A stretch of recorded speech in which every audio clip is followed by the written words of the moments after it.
Hello everyone, welcome to Ashish coaching classes. आज का हमारा टॉपिक है एक्टिव एंड पैसिव वॉइस। मेरा एक सजेशन है, आप एक्टिव और पैसिव वॉइस पढ़ने से पहले थोड़ा सा टेंस अगर मेरी चैनल पे जाके आप रिवाइज कर लेंगे तो आप लोग को और भी अच्छे से समझ में आएगा। तो आज की क्लास में हम समझेंगे एक्टिव और पैसिव वॉइस क्या है, ये क्यों यूज़फुल है हमारे लिए, और 3 सुपर टिप्स भी मैं देने वाली हूँ लास्ट में, जिससे कि आपका एक्टिव और पैसिव वॉइस बहुत ही स्मूथली बनने वाला है। So without dealing this topic, let's get started.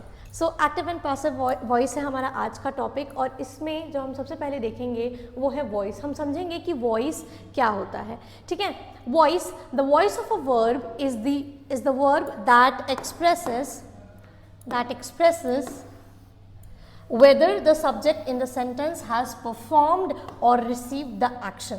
Voice जो होता है किसी भी सेंटेंस में, वो हमको ये दिखाता है कि सब्जेक्ट ने एक्शन किया है या एक्शन को रिसीव किया है। अब सब्जेक्ट का मतलब क्या होता है? सब्जेक्ट का मतलब होता है कोई भी नाउन या प्रोनाउन सब्जेक्ट का काम करता है। ठीक है, हमने ऑलरेडी ये चीज़ पढ़ा है अपने टेंस के सेशन में, पर मैं एक बार फिर से रिवाइज करा दे रही हूँ। ठीक है, तो वॉइस, किसी भी सेंटेंस का वॉइस हमको ये दिखाता है कि जो वर्ब है वो सब्जेक्ट को कौन से सेंस में बता रहा है, या वो उसको डूअर ऑफ द एक्शन बता रहा है या रिसीवर ऑफ द एक्शन बता रहा है, वही चीज़ बताता है। जैसे एक छोटा सा एग्जांपल दूंगी मैं यहाँ पे, अनु ईट्स पिज्ज़ा। अनु जो है ये हमारा सब्जेक्ट है यहाँ पे। ठीक है, अनु ईट्स पिज्ज़ा, अनु पिज्ज़ा खाती है। पिज्ज़ा इज ईटन बाय अनु। यहाँ पे अनु सब्जेक्ट थी, लेकिन यहाँ पे अनु बन गई है क्या? This was the object. ठीक है, ये ऑब्जेक्ट यहाँ बन गया है सब्जेक्ट, और ये सब्जेक्ट यहाँ बन गया है ऑब्जेक्ट। दोनों की जो प्रधानता है वो अलग हो गई है, लेकिन सेंटेंस का मतलब चेंज नहीं होता है। जी हाँ, यही एक्टिव और पैसिव वॉइस में है कि जो सेंटेंस का मीनिंग है वो चेंज नहीं होगा। ठीक है, आइए और भी अच्छे से इसे हम समझेंगे। तो अब हम देखेंगे active voice and passive voice. सबसे पहले हम इसको समझेंगे कि ये होता क्या है। ठीक है, इन active voice subject is the doer of the action. ठीक है, subject is the doer of the object. यहाँ पे हम क्या देखेंगे, सब्जेक्ट जो होता है किसी भी ऑब्जेक्ट का, किसी भी एक्शन का डूअर होता है। ये verb it acts upon the verb. ठीक है, it acts upon the verb का मतलब, ये जो टर्म है एक्ट्स अपॉन, इसका मतलब क्या होता है? इसका मतलब ये होता है कि वो वर्ब को वर्ब के लिए एक्शन परफॉर्म कर रहा है, इसीलिए हम उसको कह रहे हैं doer. Do as in who does, जो भी एक्शन यहाँ पे परफॉर्म कर रहा है। ठीक है, अगला अब हम देखेंगे, in passive voice subject receives the action. Passive voice में क्या होता है कि सब्जेक्ट जो है वो एक्शन को रिसीव करता है। कैसे? चलिए वो भी आज हम लोग देख लेते हैं। जैसे मैंने लास्ट एग्जाम्पल में लिया था, अनु ईट्स पिज्ज़ा। अनु पिज्ज़ा खाती है, यहाँ पे अनु हमारा सब्जेक्ट है। हम अनु को मेन सब्जेक्ट में रखते हुए बता रहे हैं कि अनु पिज्ज़ा खाती है। ठीक है, अब हमने उसको जब पैसिव में चेंज किया तो पिज्ज़ा इज ईटन बाय अनु। ठीक है, पिज्ज़ा खाया जाता है किसके द्वारा? अनु के द्वारा। तो यहाँ पे शुरू में क्या हो रहा है, subject doer of the action है, लेकिन जब वो पैसिव में गया है तो वो क्या कर रहा है, वो इस एक्शन को, इस खाने वाले एक्शन को रिसीव कर रही है। ठीक है, बस यही चीज़ आप लोगों को समझनी है। देखिए एक और छोटी सी लाइन है यहाँ पे, बाय द वर्ब और action subject is acted upon. ये हो गया आपका सब्जेक्ट, तो यहाँ चला गया है तो ये ऑब्जेक्ट, लेकिन शुरू में तो सब्जेक्ट है, उसी के अकॉर्डिंग तो आप उसको चेंज करेंगे। तो यहाँ पे ये किसी वर्ब को या किसी एक्शन को, किसी वर्ब या एक्शन को क्या कर रहा है? रिसीव कर रहा है। ठीक है, बस यही चीज़ आप लोगों को समझनी है और आपको तुरंत से क्लियर हो जाएगा। ठीक है, चलिए हम देखते हैं अभी आगे, और आगे है rules for changing active voice into passive voice. अब देखेंगे कि रूल क्या है एक्टिव से पैसिव में जाने के लिए। अब छोटी सी बात यहाँ पे बोलना चाहूँगी कि बच्चों के एक्सरसाइजेस में पैसिव टू एक्टिव भी आता है, एक्टिव टू पैसिव भी आता है। ठीक है, तो एक्टिव टू पैसिव अगर आप सीख गए तो आप पैसिव टू एक्टिव बड़ी आसानी से बना सकते हैं, क्योंकि रूल्स वही रहेंगे, बस वाइस वर्सा हो जाना है चेंज। ठीक है, now rules for changing active voice into passive voice. कुछ मेन रूल्स हम यहाँ पे देखेंगे जो एकदम बेसिक हैं। ठीक है, interchange the subject and the object. Subject और ऑब्जेक्ट सबसे पहले क्या होंगे? इंटरचेंज होंगे। चलिए इसका एग्जाम्पल देख लेते हैं। आई प्ले फुटबॉल, मैं फुटबॉल खेलती हूँ, ठीक है। Football is played by me, football मेरे द्वारा खेला जाता है। देखिए यहाँ पे इंटरचेंज हो रहा है, ये है आपका सब्जेक्ट और ये यहाँ पे क्या बन गया है, ऑब्जेक्ट बन गया है, और ये जो ऑब्जेक्ट था वो यहाँ पे क्या बन गया है, सब्जेक्ट बन गया है, ठीक है। इतनी ही सी बात अगर हम समझ गए तो कोई प्रॉब्लम नहीं होगी। अगला देखिए, change the main verb into past participle. Past participle का मतलब क्या है, वर्ब का थर्ड फॉर्म।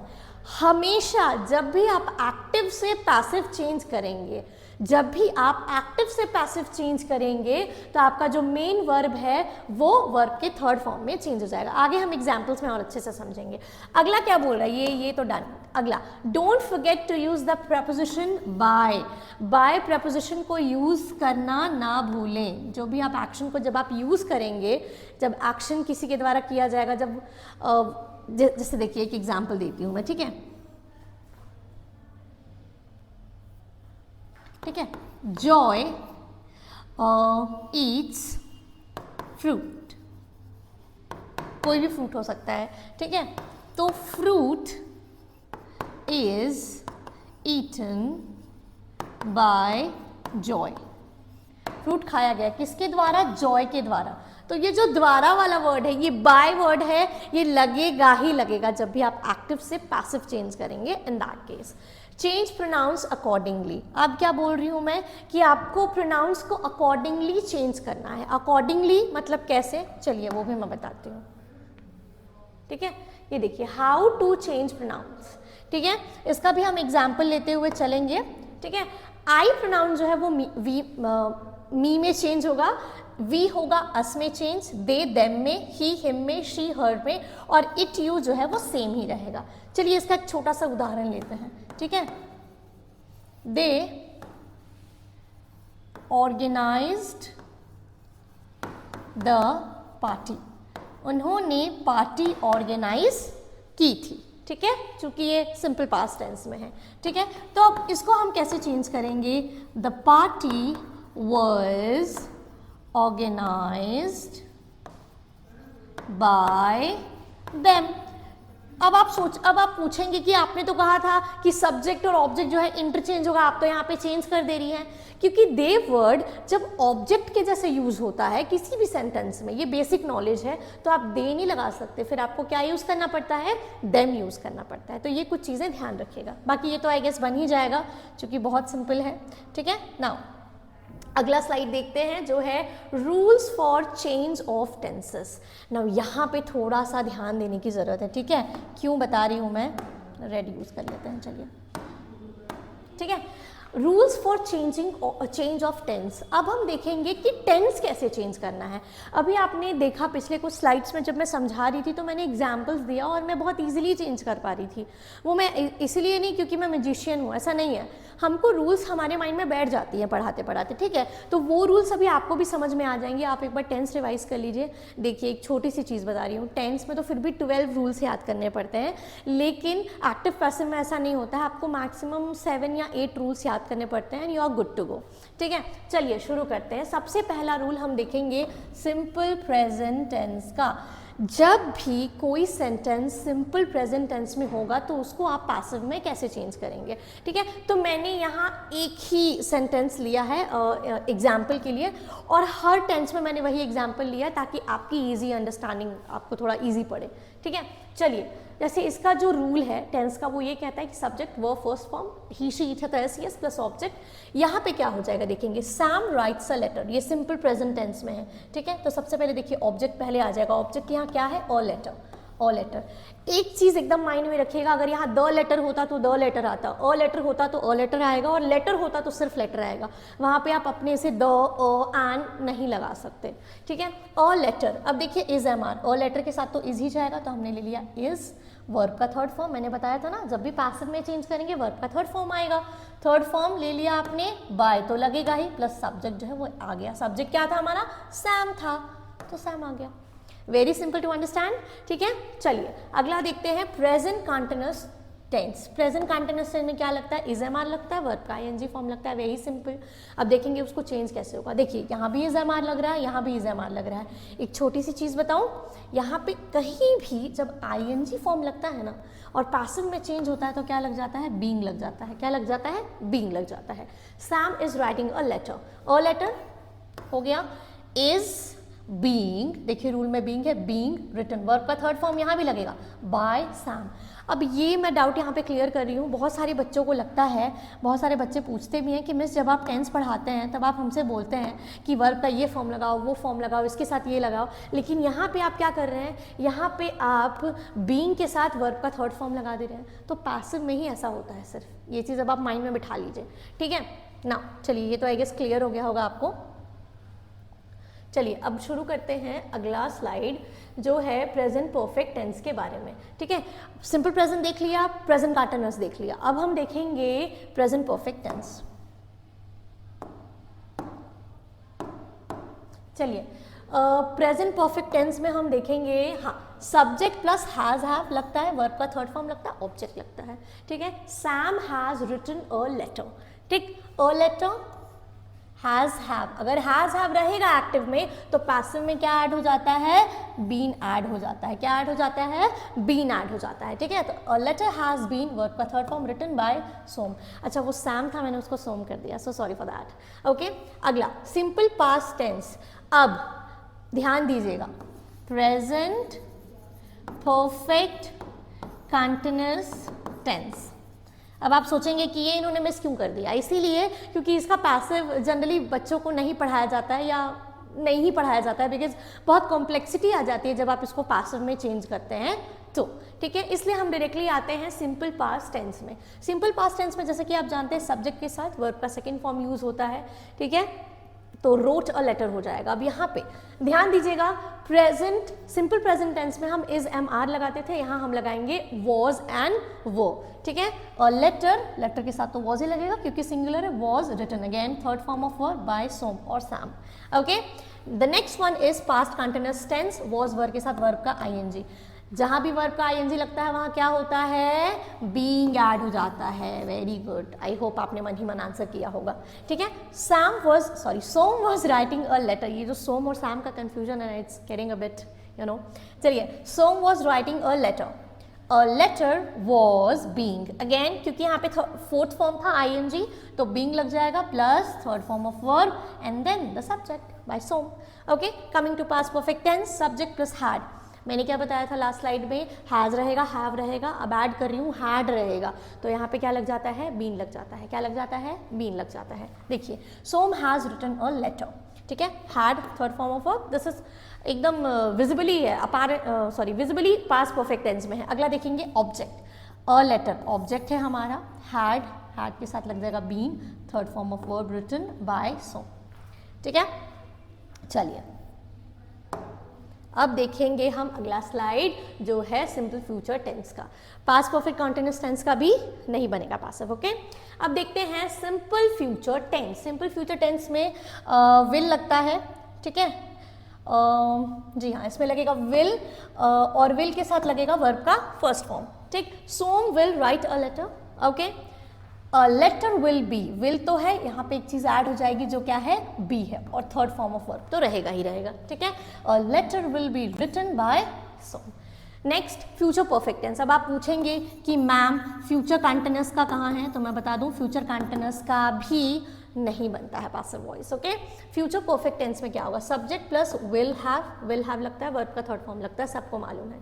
यहाँ पे देखिए ऑब्जेक्ट पहले आ जाएगा, a letter, then will have, been add हो जाएगा। मैंने क्या बताया था, हैज हैव हैड रहेगा तो पैसिव में आपको बीन ऐड करना होता है, बस वही रूल है, ठीक है। Will have been written by Som, again third form of verb, ठीक है। तो हमने क्या देखा, सिंपल प्रेजेंट एक रूल हो गया, प्रेजेंट कंटिन्यूअस दूसरा, प्रेजेंट परफेक्ट तीसरा, ठीक है, simple past, then past continuous, then past perfect, simple future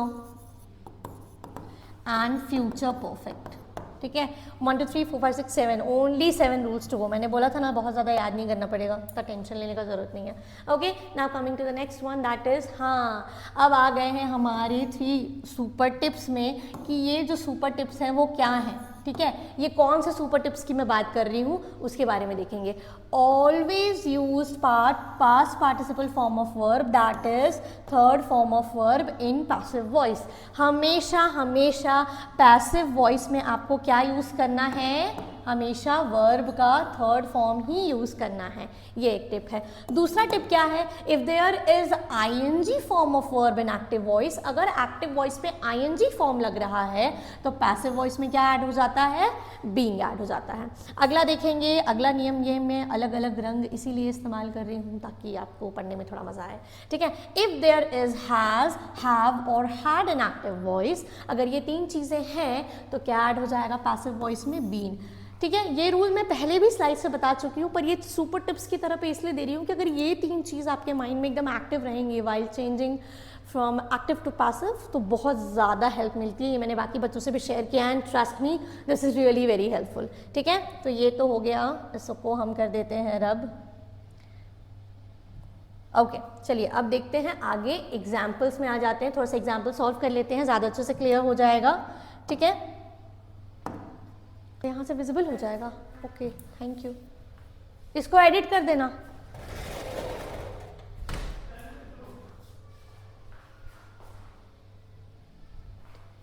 okay, चलिए आते हैं एग्जाम्पल्स की तरफ। Siya is cooking a delicious dish. तो सबसे पहले हम देखेंगे ये कौन से टेंस में है।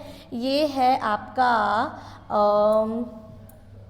ये है प्रेजेंट कंटिन्यूअस में।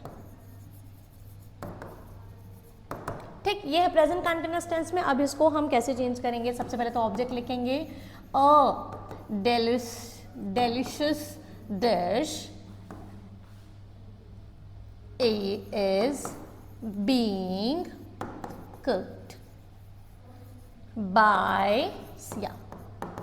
ठीक है, एक डिलीशियस डिश बनाई जा रही है किसके द्वारा, सिया के द्वारा। अ डिलीशियस डिश हमारा यहाँ पे क्या था, ये ऑब्जेक्ट था, यहाँ बन गया सब्जेक्ट, इज एम आर लगना ही था, वर्ब का आईएनजी फॉर्म था तो ऐड हो गया बीइंग, वर्ब का थर्ड फॉर्म, और यहाँ पे आ गया आपका सब्जेक्ट।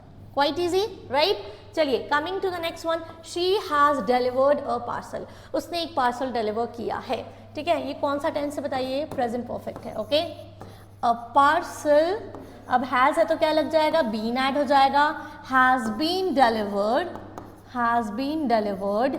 बाय हर, शी नहीं लगेगा ना, मैंने बताया था ये ऑलरेडी। ठीक है, बाय हर। ध्यान देंगे यहाँ पे हैज है तो यहाँ पे हैज बीन ऐड हो गया, वर्ब का थर्ड फॉर्म हो गया। Okay, coming to the next example, that is they were completing a project. ये है पास्ट कंटिन्यूअस में। ठीक है, तो क्या हो जाएगा, a project was being completed by them. ध्यान देंगे, अ प्रोजेक्ट जो यहाँ था ये बन गया आपका subject, was being, was word लगता है इसमें चूंकि पास्ट में, तो वॉज लगेगा क्योंकि प्रोजेक्ट सिंगुलर है, बीइंग ऐड हो जाएगा क्योंकि आईएनजी का फॉर्म है, और बाय देम दैट इज ये जो सब्जेक्ट है वो वहां जाके ऑब्जेक्ट बन जाएगा। ठीक है, coming to the next example, Disha will arrange the things. Disha चीजों को अरेंज कर देगी, सिंपल फ्यूचर टेंस में है। ओके, चलिए, the things, okay, it's a nice color na, quite vibrant. The things will be arranged by Disha। चलिए अब इसको थोड़ा सा समझ लेते हैं, देख लेते हैं। Full stop is important. Okay, the things ये बन जाएगा सब्जेक्ट, विल है तो क्या ऐड हो जाता था पैसिव में, बी ऐड हो जाता था, अरेंज वर्ब का थर्ड फॉर्म हो जाएगा, arrange by Disha, this is the subject that will become the object there. Okay, now coming to the next one and the last one, Jacob had cleaned the floor। कौन सा tense है, past perfect है। ठीक है, तो सबसे पहले तो आप लिखेंगे यहाँ पे ऑब्जेक्ट, द floor had, क्या लग जाएगा, had है तो बीन लग जाएगा, had been cleaned by Jacob। ठीक है, Jacob had clean the floor had been cleaned by Jacob. Jacob जो कि सब्जेक्ट था वहाँ बन गया ऑब्जेक्ट, द फ्लोर यहाँ ऑब्जेक्ट था बन गया सब्जेक्ट, हैड था तो ऐड हो गया हैड बीन, क्लीन था तो क्लीन ही रहा। ठीक है, तो बस यही चीज़ है और एक्टिव पैसिव वॉइस कुछ भी नहीं है। यही चीज़ नेगेटिव में और क्वेश्चन में भी यही रूल एप्लीकेबल होता है। In case if you are having any doubt in this lesson you can put them down in the comment box. और हमारे इस वीडियो को आप लाइक करें, शेयर करें, सब्सक्राइब करें and thank you so much for watching us. Good day everyone.